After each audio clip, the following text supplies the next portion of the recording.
छोड़ो, छोड़ो। तुम सिर्फ जबरदस्ती कर सकते हो ना। जबरदस्ती हो या मर्जी से, मुझे कुछ फर्क नहीं पड़ता माहिरा। अगर मैं पुलिस को जाके ये बता दूं कि तुम मुझे हर्ट करने के लिए और मुझसे बदला लेने के लिए ये सब कर रहे हो तो? अरे शौक से जाओ। अरे तुम्हें तो जाने की भी जरूरत नहीं है। ये तुम्हारे फोन से पुलिस को फोन कर दो कि मैं तुम्हें परेशान कर रहा हूं। क्या हुआ? अरे पकड़ो, डर क्यों रही हो? उस वीडियो में तुम्हारा ऑडियो एकदम क्लियर सुनाई दे रहा है माहिरा। मिल कर रहे हो मुझे? तुमने मर्डर किया है माहिरा। पूनम को मार दिया है तुमने और संजीव को मरने के लिए छोड़ दिया। तो कभी भी मर सकता है। मैंने कुछ नहीं किया है। होटल शाइनिंग मून 12 बजे आ जाना। किसी को कुछ नहीं पता चलेगा कि तुमने क्या किया है।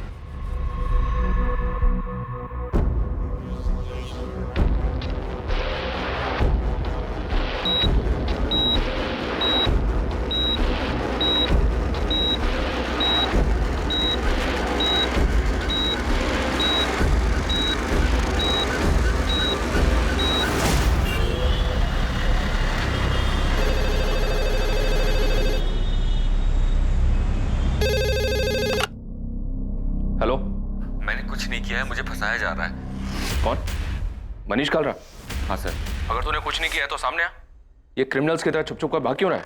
सर आप लोग सारा इल्जाम मुझ पे डाल दोगे, जबकि सच तो यह है कि पूनम मुझे ब्लैकमेल कर रही थी। तेरे लिए अच्छा यही होगा कि तू सरेंडर कर दे। लेकिन सर मैंने कुछ किया ही नहीं है। अगर तूने सरेंडर नहीं किया ना तो हम तेरा जीना दुश्वार कर देंगे, और तेरे वो दोनों साथी कमलेश रंजन और पंकज दास को भी हम ढूंढ निकालेंगे। इस पड़ाव पर यह केस सबके सामने था। साफ था कि मनीष कालरा ने इस अपराध को अंजाम देने के लिए 2 हिस्ट्री शीटर्स को पैसे दिए थे। लेकिन क्या यह केस वाकई में इतना साफ था जैसा कि सोचा जा रहा था? हाँ राठौर, कंसिलर उस्मान शेख की खबर हाथ लगी है। मेरी टीम वहाँ पहुँच रही है, मैं भी निकल रहा हूँ। तुम्हें यहाँ से कोई मदद चाहिए? नहीं, फिलहाल तो कोई हेल्प नहीं चाहिए। हम उस्मान को तो पकड़ ही लेंगे, उसे तोड़कर बल्लू का पता तो मिल ही जाएगा। सर, संजीव के फादर धनीराम को बल्लू का जो धमकी वाला कॉल आया था, बस इतना समझ लो कि बहुत साजें खींच ली हैं संजीव ने। अब और जीना है उसको तो मुझे पैसे दे दो। ट्रेस नहीं हो पाया? सब फेक है सर। आईडी एड्रेस सब फर्जी यूज हुआ है। संजीव की कंडीशन में कोई इंप्रूवमेंट हुई? पेशेंट ट्रीटमेंट पर रिस्पॉन्ड कर रहा है। डॉक्टर, संजीव बात करने की कंडीशन में कब तक आ सकता है? ये बता पाना मुश्किल है, लेकिन इतना कंफर्म है कि पेशेंट सर्वाइव कर जाए। यमुना जी, यहाँ हॉस्पिटल में कोई माहिरा तलवार नाम की लड़की आई थी संजीव से मिलने? नहीं, पर ये माहिरा तलवार कौन है?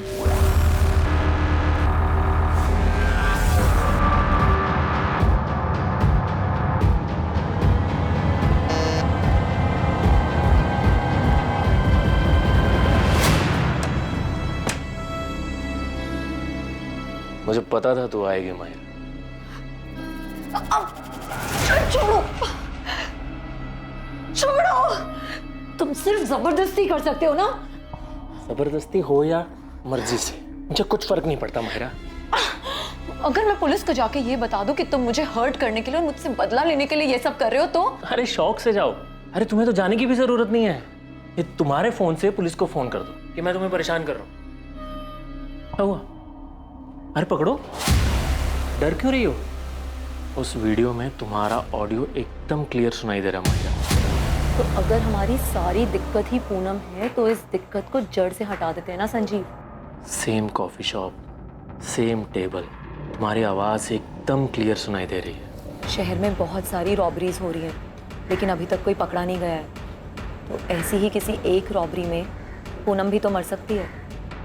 मैंने उसे नहीं मारा है। तुम्हारा यह खूबसूरत चेहरा और जेल की सलाखें, कभी सोचा है तुमने जेल में पुलिस तुम्हारे साथ क्या क्या करेगी?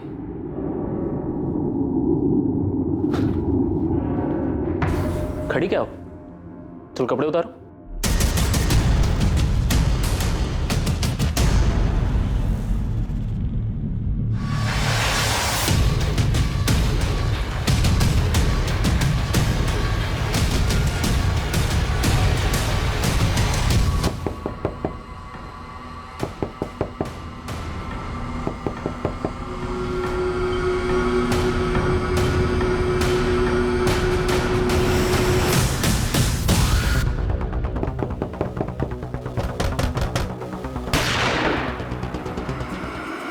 खेल खत्म उस्मान, गन नीचे रख दे।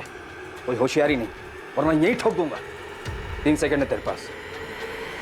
1 2, नीचे रख देगा। रख नीचे गन।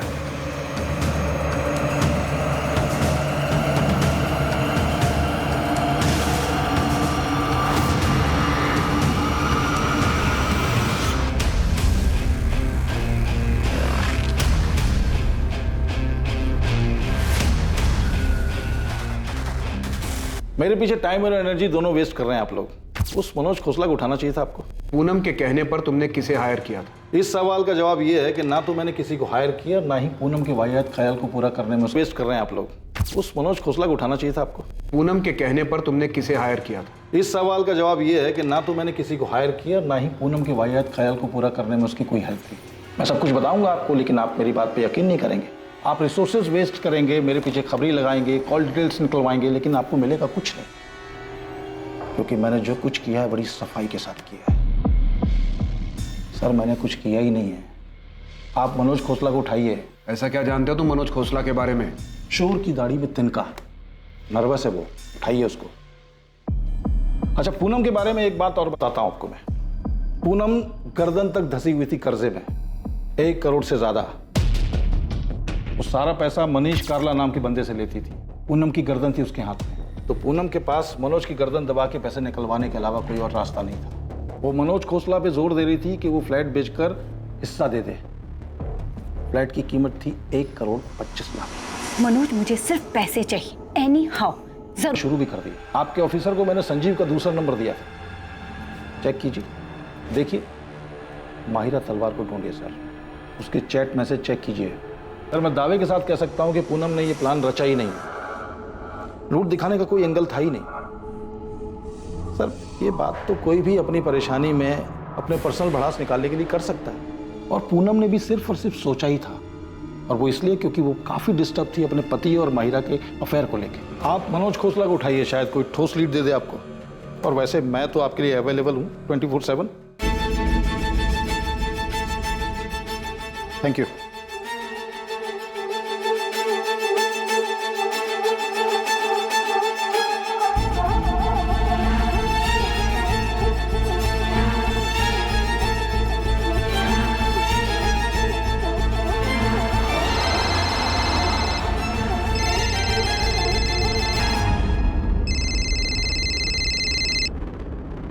हेलो, माहिरा तलवार जी।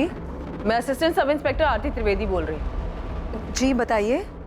बात करनी है तुमसे। कब आ सकती हो रसिक विहार पुलिस स्टेशन? मैम कल मेरा वीकली ऑफ है, तो मैं कल आ सकती हूँ। ठीक है, सुबह 10:30 बजे रसिक विहार पुलिस स्टेशन।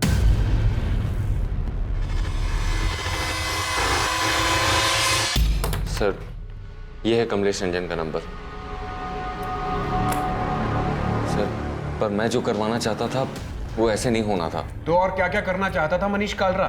सर पूनम के घर पे अटैक का प्लान था ही नहीं, और प्लान में उसके हस्बैंड संजीव को किसी भी तरह का हार्म पहुंचाने का कोई इंटेंशन नहीं था हमारा, क्योंकि सर उससे मेरी कोई दुश्मनी है ही नहीं। सर मैं मानता हूं कि मैंने पूनम को मारने के लिए कमलेश को सुपारी दी थी, लेकिन ये काम ऐसे नहीं होने वाला था। सर कमलेश ने मुझे बताया था कि वो इसे रोड एक्सीडेंट में करेगा, उसके घर पे नहीं, ताकि पूनम का मर्डर एक हादसा लगे।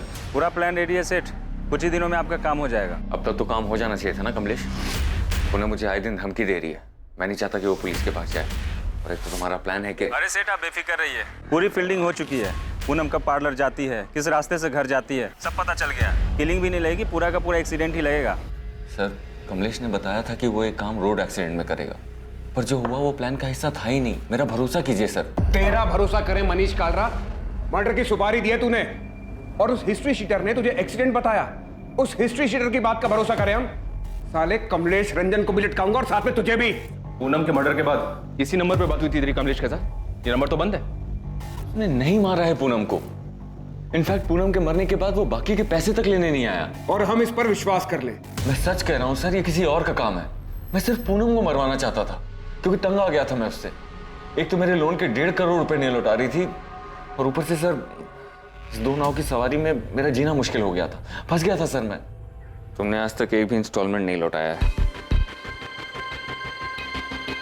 पर हम तो लवर्स हैं ना मनीष। हाँ, लेकिन ये लोन हमारे लवर्स वाले एंगल का हिस्सा नहीं है पूनम।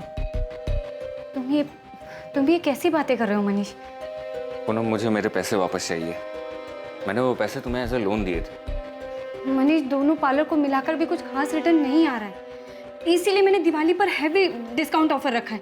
क्या पता बिजनेस पिक कर जाए। और ये बात तुम्हें मुझसे ज्यादा अच्छे से पता है कि मार्केट स्लो डाउन है। इसलिए तो पैसे वापस मांग रहा हूँ पूनम।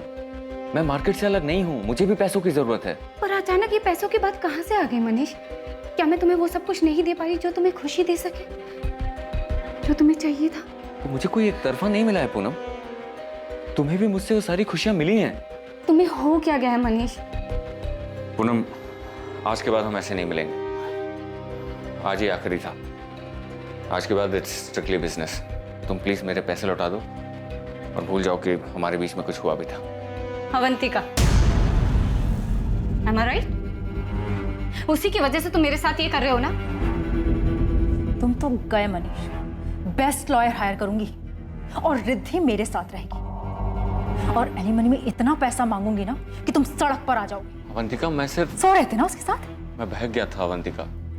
पूनम बस मेरी क्लाइंट है। लेकिन अब तुम उसके क्लाइंट हो, होटल में उसके साथ गुलछरे उड़ाते हो ना। अब ये बात मैं सबको बताऊंगी, रिद्धि को भी और कोर्ट को भी। अवंतिका, हम बस फिजिकल हुए थे। एक बार डाइवोर्स हो जाता फिर मैं भी ढूंढ लूंगी किसी, सिर्फ फिजिकल होने के लिए। अवंतिका, चिल्लाओ मत, रहो उसी के पास। शादी करो या बाहर में जाओ, मैं तुम्हें रास्ते पर ला दूंगी, बर्बाद करके छोड़ूंगी। अवंतिका को अचानक सब कुछ पता चल गया, इसलिए अचानक तुम मुझे छोड़ रहे हो। अवंतिका मेरी वाइफ है, मेरी फैमिली है, और हम दोनों के बीच में जो हो रहा है वो कभी खत्म नहीं हो सकता मनीष। तुम कैसी बात कर रही हो पूनम?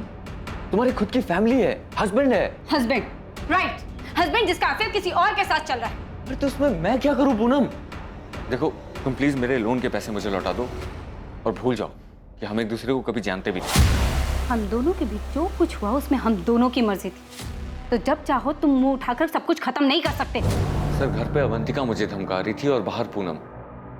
सर, अवंतिका तो मेरी वाइफ है, मैं उसे नहीं छोड़ सकता था, पर पूनम ने तो सारी लिमिट्स क्रॉस कर दी थी सर। मैं तुम्हें बर्बाद कर दूंगी मनीष, कहीं का नहीं छोड़ूंगी तुम्हें। ये सही नहीं है पूनम। तुम मेरे साथ थी क्योंकि तुम्हें भी अच्छा लग रहा था, पर अब नहीं।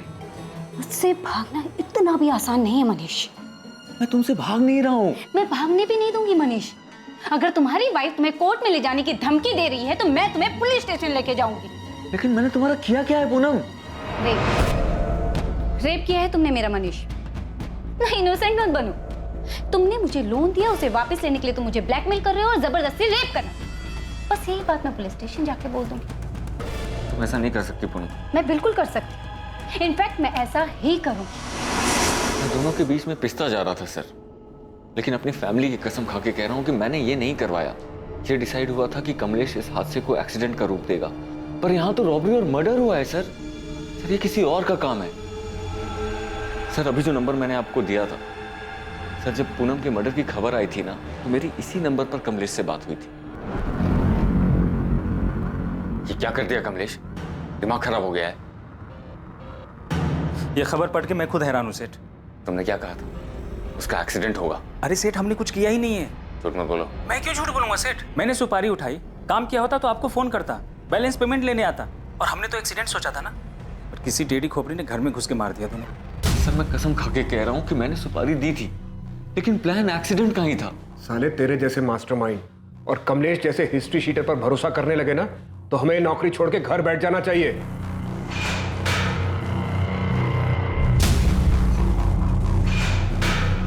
जल्दी पकड़े जाएंगे। आरती को मायरा और संजीव के चैट मैसेजेस मिले हैं। मायरा को बुलाया इंक्वायरी के लिए। उधर भी कोई प्लानिंग चल रही थी? अभी तक पिक्चर क्लियर नहीं है सर। संजीव और मायरा का भी अफेयर चल रहा था। पूनम से छुटकारा पाने की बात चल रही थी। जितने लोगों का पता चला, सबके पास अपना अपना मोटिव था, सब अपनी अपनी प्लानिंग में लगे थे। सर, ये पूनम का भाई मनोज खोसला, इसको भी उठवाता हूँ। इस रॉबरी कम मर्डर के पीछे के षड्यंत्र की दस्तक हर तरफ से आ रही थी। इल्जाम किसी पर भी लगाया जा सकता था, या तो पूनम पर जो मर चुकी थी, या फिर संजीव पर जो बेहोशी की हालत में था। हर एक का मकसद और इरादा बिल्कुल फिट हो रहा था, लेकिन असली गुनहगार अब भी पहुंच के बाहर था। मैंने बल्लू को .25 कोलेट गन बेची थी, ये मैं यादव साहब को पहले ही बता चुका हूँ, लेकिन ये वाला कांड किसने किया ये मैं नहीं जानता। मैं बस गन बेचता हूँ साहब, उसे चलाने का काम नहीं करता। बल्लू को कितनी गन्स बेची है? 2। कब? यही कोई 1 महीना पहले। मतलब उसके बेल पे बाहर आने के बाद? हाँ। कहाँ? अबे बाजार मत लगाओ उस्मान, सीधा वो .25 कोलेट निकालो और साथ में 20 गोलियां। लग रहा है जज गई हाथ में। कहा था ना मक्खन है मक्खन। मक्खन तो है। और सुनो, साथ में से वो साइलेंसर भी देना। एक या दोनों के लिए? दोनों के लिए। 2 साइलेंसर्स खरीदे थे उसने? जी, 2 .25 कोलेट गन, 20 गोलियां और 2 साइलेंसर्स। ये सारा सामान बल्लू ने करीब 1 महीना पहले खरीदा है। मनोज को उठा लिया सर, उसे भी इंटरोगेट करूंगा। कर लो जायसवाल, लेकिन हमारा प्राइम सस्पेक्ट बल्लू ही है। मनीष कालरा भी शायद सच बोल रहा है कि उसने प्लान किया था सुपारी किलर कमलेश के साथ मिलकर, लेकिन काम जरूर बल्लू ही कर गया। सर मुझे माहिरा के चैट्स मिले, संजीव और किसी शोएब नाम के बंदे के साथ उसके जो चैट्स हैं उनसे काफी कुछ मिला है। शोएब के मैसेजेस से ये लग रहा है कि शोएब माहिरा को ब्लैकमेल कर रहा था। तो उसने मैसेज भेजा कि मैं अच्छी तरह जानता हूँ कि तुमने कैसे प्लान बनाया और कैसे अंजाम दिया। मैं उन दोनों को भी अच्छे से जानता हूँ जिसे तुमने भेजा था, फोन करो। अभी शोएब कौन है? तो ये तो वही बताएगा। मैंने 2 कांस्टेबल भेजे उसे उठाने के लिए। और सर इन मैसेजेस से ये लगता है कि शोएब काफी कुछ जानता था और इसी वजह से वो माहिरा को ब्लैकमेल कर रहा था। ये हो क्या रहा है? मनीष का पूरा चिट्ठा खुलता है, वो एक्सीडेंट का प्लान बताता है। बल्लू का सब कुछ क्लियर दिखाई दे रहा है, गन्स खरीदना, साइलेंसर खरीदना, और अब ये शोएब और माहिरा की नई एंट्री हो रही है। सर इस केस में सबकी किसी न किसी से रंजिश रही है। यहाँ तक कि पूनम और संजीव के बीच भी कुछ भी ठीक नहीं था। सब लोग बस एक मौके की तलाश में थे। दिल्ली और उसके आसपास के इलाकों में बलराम जलोटा उर्फ बल्लू की बड़े पैमाने पर तलाश शुरू हुई। माहिरा तलवार के एंगल को भी अनदेखा नहीं किया जा सकता था। उसके चैट मैसेजेस से साफ पता चल रहा था कि वो भी पूनम से छुटकारा पाने की फिराक में थी। संजीव जो उन हमलावरों के बारे में बता सकता था, वो अब भी बेहोश था। यार संजीव को होश ही नहीं आ रहा है। परेशानी की तो बात है यार, वो ऐसे ही रहेगा क्या पूरी लाइफ? नहीं यार, ऐसे मत बोल, सब ठीक हो। यमुना, संजीव के अकाउंट में तो सिर्फ 6 लाख रुपए और वो बल्लू 15 लाख रुपए के लिए उसके पीछे पड़ा हुआ था। संजीव देता भी तो कैसे? कैसी हालत में पहुंचा दिया हमारे बेटे को। डॉक्टर भी कुछ बता ही नहीं रहे संजीव को कब होश आएगा। बोल रहे बाकी सब ठीक है। जब सब ठीक है तो वो होश में क्यों नहीं आ रहा है? संजीव चोपड़ा के माता पिता इस बात से चिंतित थे कि संजीव को कब होश आएगा और कब उसकी हालत फिर पहले जैसी सामान्य होगी। वहीं दूसरी ओर पूनम के माता पिता अब भी अपनी बेटी को खोने के गम से उभर नहीं पाए थे और ना ही उनके परिवार को यह अंदाजा था कि संजीव और पूनम के बीच वास्तव में हालात कितने बिगड़ चुके थे। हाँ, मेरे और पूनम के बीच में फ्लैट को लेकर नोकझोंक हुई थी, लेकिन इसका मतलब ये नहीं है सर कि आप उसके मर्डर को लेकर के मुझ पर शक करें। मैंने संजीव का नाम लिया, इसलिए आप मुझसे पूछताछ कर रहे हैं। तुमने संजीव पर तो आरोप लगाया, पर अपने झगड़े के बारे में कुछ नहीं पता। अभी तुम ये बताओ, पूनम के साथ झगड़े की वजह कोई और भी थी क्या? बिजनेस में लॉसेस की वजह से पूनम को फ्लैट में हिस्सा चाहिए था। वो फ्लैट जो मेरे फादर पहले ही मेरे नाम कर चुके थे। और तुम उसे कुछ देना नहीं चाहते थे, और अब तो देने की जरूरत भी नहीं पड़ेगी, वो तो रही नहीं। कैसी बात कर रहे हैं आप? मैं अपनी बहन पूनम को क्यों मारूंगा सर? पूनम ने मुझे कॉल किया था ये बताने के लिए कि उसे संजीव से डर लगने लगा है। संजीव उसे मारने की प्लानिंग कर रहा है और अब संजीव के फादर बीच में बल्लू का नाम घुसेड़ रहे हैं। सर आप ही सोचिए, बल्लू क्यों मांगेगा 15 लाख? एक शोषण मांगने वाले को यह पता होता है कि सामने वाला पैसे दे पाएगा या नहीं दे पाएगा। संजीव का रियल एस्टेट का बिजनेस बिल्कुल ठंडा चल रहा था और उधर पूनम, सर पूनम ने भी जो 3rd ब्रांच खोली थी अपने पार्लर की, उससे भी कोई खास रिटर्न नहीं आ रहा था। सर पूनम ने बहुत पैसे लोन पे लिए हुए थे और लाखों रुपए तो उसने संजीव को दिया था। उसके पैसे भी रख लिए और उसका मर्डर भी कर दिया संजीव ने। मर्डर करने का प्लान हमें तुम्हारी बहन की तरफ से भी मिला है। मिला होगा सर, और भी बहुत कुछ मिला होगा। संजीव और पूनम के अफेयर्स भी मिले होंगे, लेकिन सच सामने है सर। आज संजीव जिंदा है और मेरी बहन मर गई। अगर मेरी बहन ने यह प्लान किया होता तो आज वो जिंदा हो। सर आपको मेरे बारे में जो पता करना है, जिससे पूछताछ करनी है कर लीजिए, लेकिन सच यही है जो मैं कह रहा हूं। इन सब के पीछे संजीव है सर। गोली गलती से संजीव पे चल गई होगी और वो विक्टिम बन गया। कहो तो तुम्हारे और संजीव के सारे मैसेजेस दिखाऊं? काफी परेशान थे तुम दोनों। पूनम संजीव को नहीं छोड़ रही थी। तुम्हें लगा हॉस्पिटल नहीं जाओगी तो पुलिस के रडार से बच जाओगी। मैम हॉस्पिटल जाती भी तो क्या करती, संजीव से मिलने से पहले मुझे 1000 सवाल के जवाब देने पड़ते। संजीव और मैंने कई बार डिस्कस किया कि हम आगे क्या करेंगे, लेकिन संजीव में कभी हिम्मत ही नहीं थी कि वो सीधा सीधा जाके पूनम से बात कर सके। तुम उसे बता क्यों नहीं देते कि तुम किसी और के साथ रहना चाहते हो? पूनम ना बहुत पजेसिव है। तो क्या मैं ये समझूं कि तुम मेरे साथ सिर्फ एंजॉयमेंट के लिए हो? ऐसा नहीं है मायरा, तुम बात समझने की कोशिश करो। पिछले 1-1.5 साल से मेरा बिजनेस बहुत डाउन चल रहा है और मैंने पूनम से बहुत सारे पैसे लिए और पूनम ने भी वो पैसे सामने से लोन पर उठाए। मतलब तुम उसे इसीलिए नहीं छोड़ सकते क्योंकि तुमने उससे पैसे लिए हैं? वो मुझे नहीं छोड़ेगी, बहुत खतरनाक औरत है। क्या कहा तुमने संजीव? क्या कहा? तुम्हें अलग होना? तुम्हें ये अचानक हो क्या गया है? जब से हम मिले तब से अब तक हम दोनों के बीच काफी कुछ बदल चुका है। साफ साफ बोलो, क्या कहना है? मैं जानता हूँ तुम्हारी लाइफ में, मेरी लाइफ में कोई है? तुम पीछा कर रहे हो मेरा ये मतलब नहीं था। तो फिर क्या मतलब था? क्या मतलब समझूं मैं कि तुम्हारे मतलब की कोई मिल गई है तुम्हें? नहीं। तुम अलग होने की सोच भी कैसे सकते हो संजीव? तुम्हारे लिए 50 लाख का लोन उठाया है मैंने और तुम बड़े आराम से हजम करके अलग होना चाहते हो मुझसे। नहीं, बस मैं सोच रहा था कि क्या वैसे भी हम दोनों एक दूसरे से खुश है क्या? सब समझ में आ रहा है मुझे, समझ भी आ रहा है और दिख भी रहा है। तुम्हें कोई खुश करने वाली मिल गई और तुमने एक बढ़िया सी खिचड़ी बनाई और मुझे सर्व कर रही। ऐसा कुछ नहीं है। और ऐसा होना भी नहीं चाहिए संजीव। अगर ऐसा हुआ तो तुम्हारा क्या हाल होगा तुम सोच भी नहीं सकते। इनडायरेक्टली मैंने उससे डिवोर्स की बात की तो उसके अंदर का भूत बाहर आ गया। अगर पूनम ही हमारी सारी दिक्कत है तो इस दिक्कत को जड़ से खत्म कर देते हैं। देखो शहर में बहुत सारी रॉबरीज हो रही हैं और अभी तक कोई पकड़ा नहीं गया है, तो किसी एक रॉबरी में पूनम मर भी तो सकती है। नहीं मायरा, ये सॉल्यूशन नहीं है, इससे तो सब बर्बाद हो जाएगा। तो फिर हमें आबाद करने का कोई और प्लान है क्या तुम्हारे पास? मैं अपनी बात आगे बोल भी नहीं पाई थी कि संजीव ने सुनने से भी इनकार कर दिया। पर तुमने ये सोचा कि ये रॉबरी वाला प्लान काम कर जाए।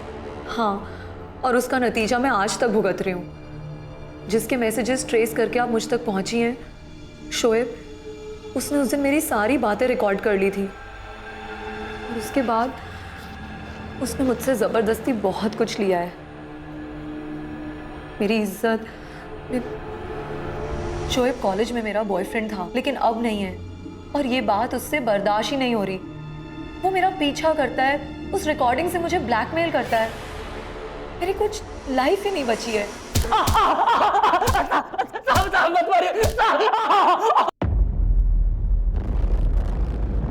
सब जानता है ना तू? बोल संजीव चोपड़ा के घर में डाका किसने डाला? किसने डाका डाला? मैडम मुझे कुछ नहीं पता, मुझे सच में कुछ नहीं पता। तूने माहिरा को ब्लैकमेल किया, उसे होटल में बुलाया, ब्लैकमेल करके उसे यूज किया। मैडम मैं तो उससे प्यार करता हूँ मैडम। अली इसको प्यार कहते हैं? प्यार कहते हैं इसे? बता वो दोनों किलर्स कौन थे? किसने भेजा था उन्हें? माहिरा ने? बोल। मैडम मुझे सच में कुछ नहीं पता मैडम। मैंने तो बस संजीव और माहिरा की बातें सुनी थी और माहिरा को वापस पाने के लिए मैंने उनका वीडियो बनाया और उसको ब्लैकमेल करने लगा। मुझे माफ मैडम, मैं आपके पैर पकड़ के माफी मांगता हूँ। मैं माहिरा के भी पैर पकड़ के माफी मांग लूंगा। प्लीज मुझे मत मारिए मैडम, प्लीज मुझे माफ कर दीजिए मैडम, प्लीज मुझे माफ कर दीजिए। सर ये मनोज इस केस में फिट ही नहीं बैठता है। इसके पेरेंट्स तो ये सुनकर शॉक्ड हो गए थे कि भाई बहन के बीच फ्लैट को लेकर झगड़ा चल रहा था। मायरा से भी कुछ पता नहीं चला। तब शोएब कन्फेस कर रहा है, वो माहिरा को सिर्फ ब्लैकमेल कर रहा था, कोई एंगल नहीं है। तब तो एक ही एंगल बचता है, बल्लू का। सबसे पहले उसी का नाम आया था, सब फिट बैठता उस पर। हाँ नदीम बोल, बल्लू की कोई खबर? बल्लू की तो खबर नहीं मिली साहब, पर ये मनीष ने जिसको सुपारी दी थी कमलेश रंजन, वो वापस लौटा है। यहाँ हुसैन नगर में किराए पे कमरा उठाया है। तू नजर रख, मैं पहुंचता हूँ अभी। सर ये कमलेश रंजन वापस लौटा है। उठाओ उसे। ये तो साफ है कि पूनम चोपड़ा को मारने की सुपारी मनीष कालरा ने दी थी, लेकिन उसका कहना है कि मर्डर उसकी सुपारी पर नहीं हुआ। मनीष तो है हमारे पास लॉकअप, एक बार ये कमलेश हाथ लग जाए तो पता।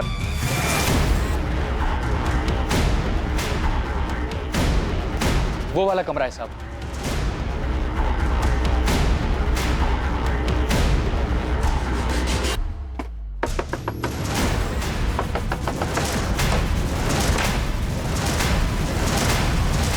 हमारा निशाना कभी नहीं चुकता। कमलेश रंजन, तुमने जो किया है उसे भुगतना तो पड़ेगा मनीष। तुमने अपनी कब्र खुद खो दी है। माफ कर दो मुझे, मैं तो बस सब पहले जैसा ठीक करना चाहता था। पहले जैसा अब कुछ नहीं रहा मनीष, सब कुछ बिगड़ चुका है। ये दरार तुमने पैदा की, खूनी बन गए तुम। कहाँ है तेरा साथी पंकज? पता नहीं साहब, ये कांड होने के बाद हम अपने अपने रास्ते निकल गए। उसके बाद बात नहीं हुई हमारी। वो कोलकाता की तरफ गया था। कैश कितना था और गहना कितना मिला? काहे का कैश? अबे वो कमलेश, ज्यादा होशियारी मत कर, समझा? वो मनीष हमारे हाथ में है, प्लान जानते हैं हम। 3-4 और रॉबरी तेरे नाम पे डाल देंगे, गोली मार देंगे, कोई नहीं आएगा तुझे पूछने कमलेश। हाँ साहब, आप कर सकते हो, पर मुझे मारने से असली मुजरिम तो नहीं मिलेगा ना। मैं खुद हैरान हूँ। मनीष सेठ से सुपारी मैंने उठाया था। मैं और पंकज ये काम 16 तारीख को करने वाले थे। एक्सीडेंट के लिए हमने गाड़ी भी जुगाड़ लिया था, पर उससे पहले ही 14 की रात को कोई ये कांड कर दिया। तो सुपारी गैंग में तुझे खबर नहीं मिली कि एक ही आदमी की डबल सुपारी बट रही है? नहीं पता चला साहब, जितनों को जानता हूँ पूछ पूछ के थक गया हूँ।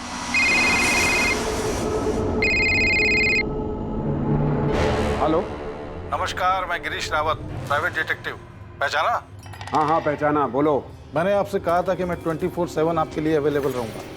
खबर क्या है तुम्हारे पास? तगड़ी खबर है। आप चंडीगढ़ फॉरेंसिक डिपार्टमेंट में बात की। उनके पास एक बॉडी है और उसकी खोपड़ी से बुलेट और उसके बगल से शेल बरामद है। आप फॉरेंसिक रिपोर्ट मंगाइए, उसे देखिए। लाश को पूरी तरह से जला दिया गया था। वहाँ के फॉरेस्ट एरिया में 1 महीने पहले चंडीगढ़ पुलिस को ये डेड बॉडी मिली थी।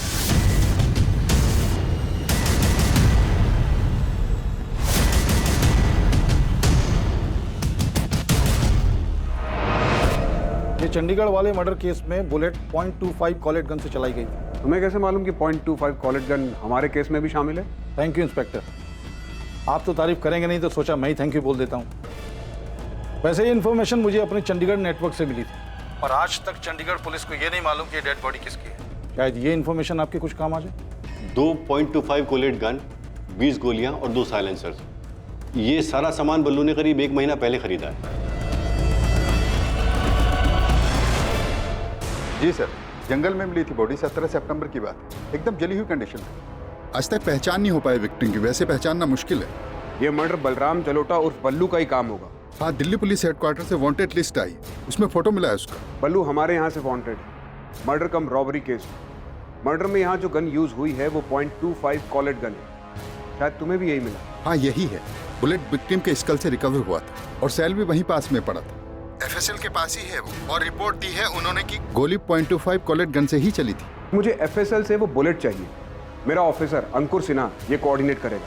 बुलेट आपको मिल जाएगी सर। क्राइम सीन और बंट बॉडी के फोटो भी हैं हमारे पास, पर बॉडी हमने क्रिमिनेट कर दी है। पर विक्टिम का DNA प्रिजर्व्ड है। आइडेंटिटी ट्रेस करने में दिक्कत इसलिए आ रही है क्योंकि कोई मिसिंग रिपोर्ट ही मैच नहीं हो पा रही है। एक अनजान आदमी की चंडीगढ़ में हुई हत्या और उस हत्या में इस्तेमाल की गई गन का संजीव और पूनम के घर पर हुई डकैती और हत्या के केस से निश्चित तौर पर संबंध था। मगर इन कड़ियों को जोड़ पाना और प्राइम सस्पेक्ट बलराम जलोटा और बल्लू तक पहुंच पाना पुलिस के लिए आसान साबित नहीं होने वाला। इस मामले में हॉस्पिटल से अभी कुछ और चीजें सामने आनी थी, जहां संजीव चोपड़ा धीरे धीरे रिकवर हो रहा था। सर, एक गुड न्यूज है। ये खबर मैंने आपको पहले इसलिए नहीं दी बिकॉज मैं आपको डिसअपॉइंट नहीं करना चाहता था। संजीव चोपड़ा को होश आ गया डॉक्टर? जी हाँ, 3 दिन पहले। अब संजीव बात करने की कंडीशन में है, लेकिन मैं आपको 5 मिनट से ज्यादा अलाउ नहीं कर सकता। इन्वेस्टिगेटिंग टीम को उम्मीद थी कि संजीव चोपड़ा होश में आकर उन्हें हमलावरों के बारे में बताएगा, कोई जानकारी या सुराग देगा। लेकिन क्या वाकई ये जानकारी कुछ अलग साबित होने वाली थी, जो कि इन्वेस्टिगेटिंग टीम को पहले से नहीं पता था? संजीव,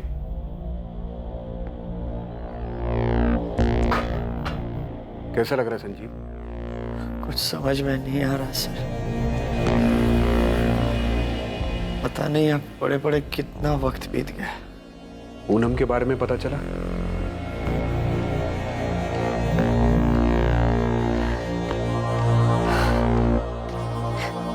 मुझे यकीन नहीं हो रहा मैं कैसे बच गया। तुम्हारे फादर ने तुम्हारे कजन बल्लू का नाम लिया, वो धमका रहा था तुम्हें। हाँ सर,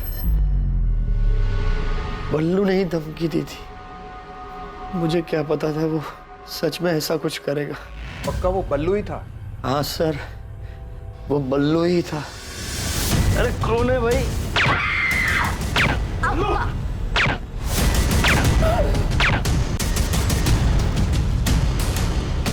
बल्लू ने मुझसे 15 लाख रुपए मांगे थे। मुझे क्या पता, नहीं दूंगा तो अटैक करेगा। आपने पकड़ा बल्लू को सर? जल्द पकड़ लेंगे, अब तुम आराम करो। बस यही कंफर्म करना था कि ये सब कुछ बल्लू नहीं किया है।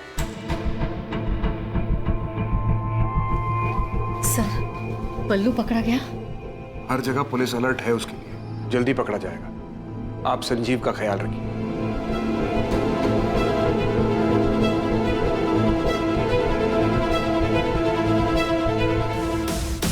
दोनों भाई हैं, जसवंत गिल बड़ा और मनप्रीत गिल छोटा है। ऑलमोस्ट हर दिन दिखते हैं हॉस्पिटल में दोनों। संजीव और ये दोनों भाई ग्वालियर में एक साथ ही बड़े हुए हैं। ग्वालियर में संजीव के ग्रैंडफादर थे। सर, संजीव के कॉल रिकॉर्ड्स में भी दोनों का नाम था। कुछ ठोस मिला है चंडीगढ़ केस में। वो बुलेट शेल एफएसएल ने भेजा है मुझे। उसी गन से चली या उनमें से किसी एक गन से? ये अभी नहीं बता सकता, लेकिन जो बुलेट शेल है उसमें सीरीज नंबर है। वो उसी सीरियल नंबर के आसपास की है जो हमें संजीव के घर से मिली थी। 20 गोलियां खरीदी थी बल्लू ने। भाई बाजार मत लगाओ उस्मान, सीधा वो .25 कोलेट निकालो और साथ में 20 गोलियां। थैंक्स अंकुर। शायद इस चंडीगढ़ वाली इंफॉर्मेशन से बल्लू का कुछ पता चले। सर, महीने भर से हम हर जगह हर पुलिस स्टेशन में तलाश रहे हैं। एक भी मिसिंग कंप्लेंट मैच नहीं हो रहा है। आपके बोलने के बाद हमने सबको दोबारा से सारी डिटेल भेजी। सतीश, तुम चंडीगढ़ के 16 और 17 सितंबर के सीसीटीवी फुटेजेस दे सकते हो, खासकर टोल नाका और सारे एंट्री एग्जिट पॉइंट्स के? ठीक है, 1-2 दिन दो, मुझे भिजवाता हूँ।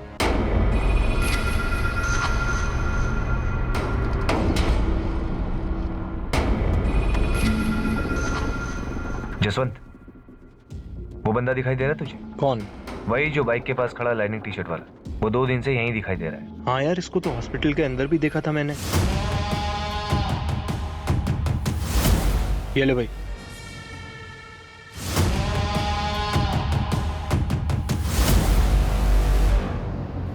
वैसे धनीराम जी, आप मुझे बताइए कि जसवंत और मनप्रीत को कैसे पता चला कि संजीव हॉस्पिटल में है और उसकी वाइफ पूनम की डेथ हो गई है? आपने फोन किया था?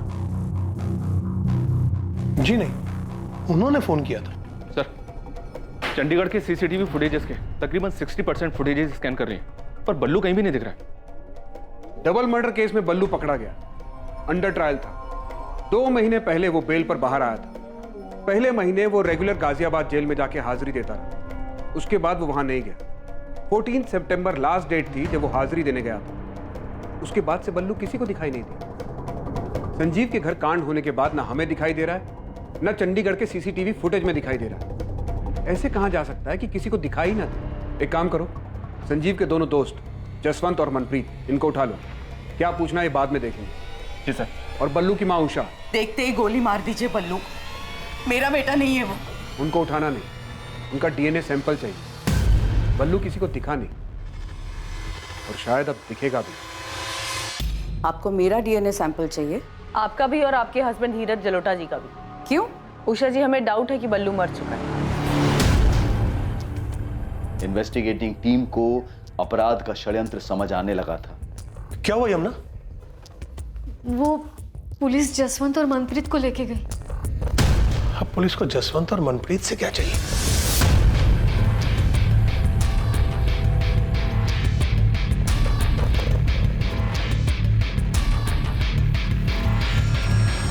चंडीगढ़ से मिली अनजान लाश के प्रिजर्व किए गए डीएनए सैंपल्स बलराम जलोटा उर्फ बल्लू के माता पिता उषा और धीरज जलोटा के डीएनए सैंपल्स के साथ मैचिंग के लिए भेजे गए।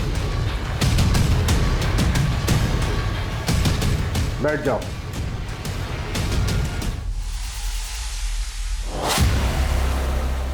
सिर्फ एक बार पूछूंगा, ये जली हुई बॉडी बल्लू की है ना? भूल के ना तो बोलना ही मत। सीसीटीवी में देखे हो तुम दोनों। हमारी मार झेल नहीं पाओगे, फिर आवाज नहीं, चीख निकलेगी।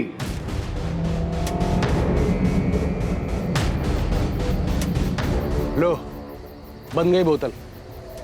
इतने दिन से प्रैक्टिस कर रहे हो ना? चलो अब लगाओ निशाना। बाएं आंख बंद करो, 1 2 3 में बोतल धड़ाम। और इतनी पास में बोतल बांधा है कि आसानी से बोतल फूटनी चाहिए। ठीक है? और टेंशन मत लो, इसमें ये साइलेंसर लगा है, किसी को सुनाई नहीं देगा, किसी को कुछ पता नहीं चलेगा। 3 तक गिनती में बोतल धड़ाम। 1 2 1।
कौन है?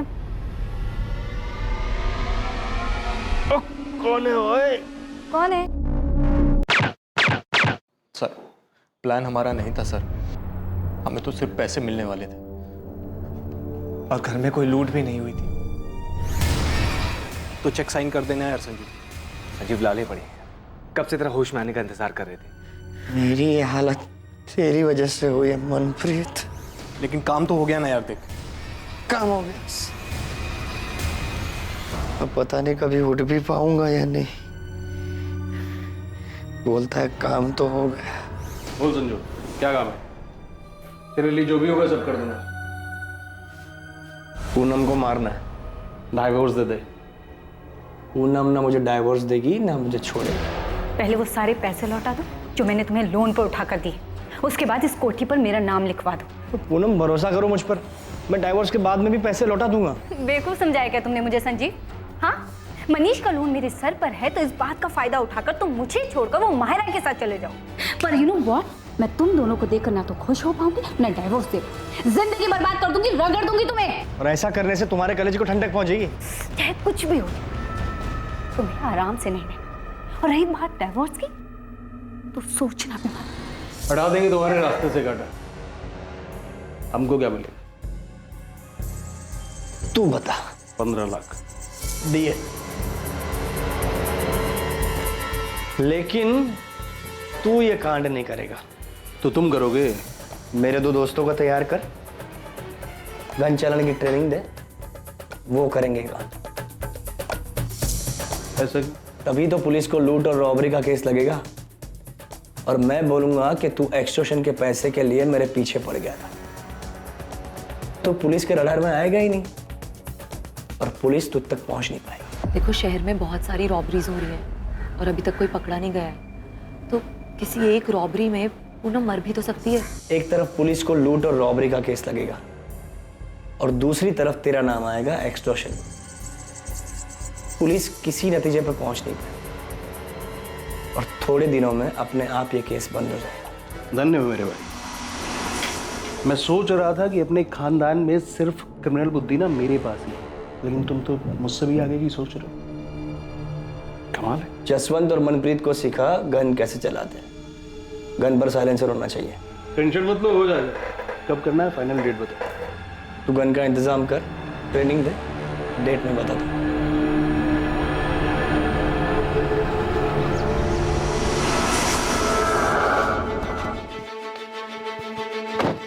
सुनो, तुम दोनों को बल्लू के साथ चंडीगढ़ जाना होगा। तुम्हारी ट्रेनिंग वहां पर होगी, ठीक? और मनप्रीत, तुम्हें मुझ पर गोली चलानी है। बल्लू तुम्हें बताएगा कि मुझे गोली कहाँ लगनी चाहिए, जहाँ लगने से मैं सेफ रहूंगा। और ध्यान से, कोई रिस्क नहीं चाहिए। Don't worry. और जसवंत, बल्लू तुम्हें बताएगा कि पूनम को गोली कहाँ लगनी चाहिए, जहाँ लगने से वो बचनी नहीं चाहिए। जिस दिन ट्रेनिंग खत्म होगी उस दिन बल्लू को गुरु दक्षिणा देना भूलना मत। गोली सीधे सर में लगनी चाहिए। बल्लू को मारना है? बचना नहीं चाहिए। लेकिन क्यों संजीव? क्योंकि बल्लू मेन सस्पेक्ट होगा और पुलिस उसे ढूंढने के लिए जमीन आसमान एक कर देगी। उसे मारने के बाद इतनी अच्छी तरह से जलाना ताकि कोई पहचान ना सके। और पुलिस के हाथों सस्पेक्ट लगेगा ही नहीं, केस अपने आप बंद हो जाएगा। कितने पैसे देने वाला था संजीव?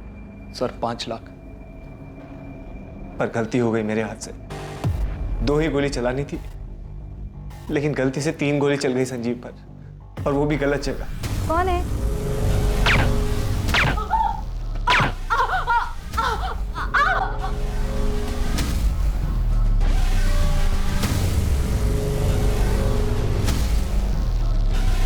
चला, अब गोली चला मुझ पर, ध्यान से।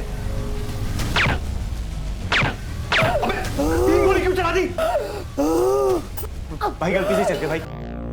तुझे ट्रेनिंग भी दी थी ना, 2 गोली बोला था, तूने 3 गोली चला दी। गिनती भी नहीं आती कि कुछ और प्लान कर रहा था तू? संजीव ऐसा नहीं है यार, गलती से चल गई थी, जानबूझ के नहीं किया, गलती हो गई यार, समझना यार। फुटो यहाँ से, जब मैं ठीक हो जाऊंगा तब पैसे की बात करेंगे। जाओ निकलो यहाँ से। सर हमसे तो दोस्ती यारी में हो गया सर, आज तक कोई पैसा नहीं मिला सर, इसीलिए इतने दिन से हॉस्पिटल के चक्कर काट रहे। पैसा नहीं, किलो के हिसाब से चार्जेस लगेंगे दोनों पर। ये तो नहीं पता तू कब फिर से ठीक होगा संजीव चोपड़ा, पर जब भी चलने फिरने लायक होगा तब हम लेंगे तेरी कस्टडी। डिवोर्स के लिए कोर्ट जाता, उसमें कम दिमाग खर्च होता तेरा। इतना दिमाग बेवकूफी वाले काम में लगा दिया और क्रिमिनल बन गया तू।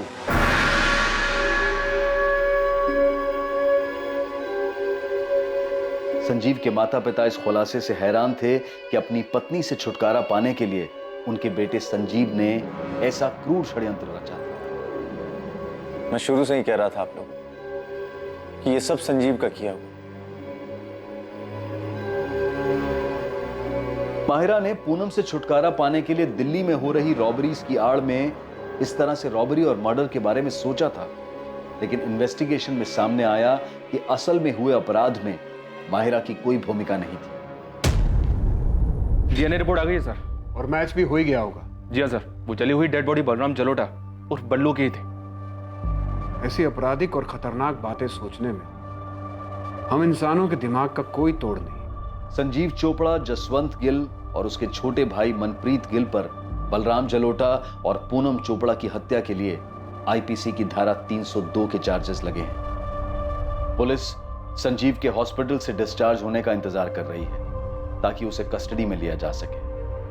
न जाने ऐसे कितने ही उदाहरण हैं जहां किसी अपराध को अंजाम देने की लोगों की बेवकूफी भरी सोच उन्हें अपराध के ऐसे रास्ते पर धकेल देती है जहां उनकी इच्छाओं के विपरीत ताउम्र उन्हें इसके नतीजों का सामना करना पड़ता है और वो सलाखों के पीछे पहुंच जाते हैं। फिर भी बार बार यही देखने को मिलता है कि जुर्म की सोच कई लोगों के दिमाग में पनपती ही रहती है। ऐसे मूर्खतापूर्ण अपराध के बारे में सोचते वक्त दिमाग इतना मजबूत कैसे हो जाता है, और वही दिमाग किसी टकराव की स्थिति से बाहर निकलने का आसान सा रास्ता खोजते वक्त इतना असहाय क्यों हो जाता है। डिवोर्स लेकर अलग होने में तकलीफ हो सकती है, लेकिन इससे किसी की जान नहीं जाएगी, ना खुद की और ना ही किसी और की। जुर्म की अंधी गली के आखिर में सिर्फ अंधेरा ही मिलता है, और साथ ही मिलता है अपराधी होने का अभिशाप और बचे हुए जीवन को पछतावे में काटने की सजा।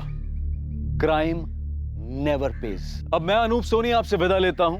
कल रात कौन बनेगा करोड़पति के करमवीर एपिसोड के बाद आपसे फिर मुलाकात होगी एक नए केस के साथ। और याद रखें, क्राइम और आपके बीच में सिर्फ इतना फर्क है कि आप कितने सतर्क हैं। सतर्क रहें, सुरक्षित रहें। जय हिंद।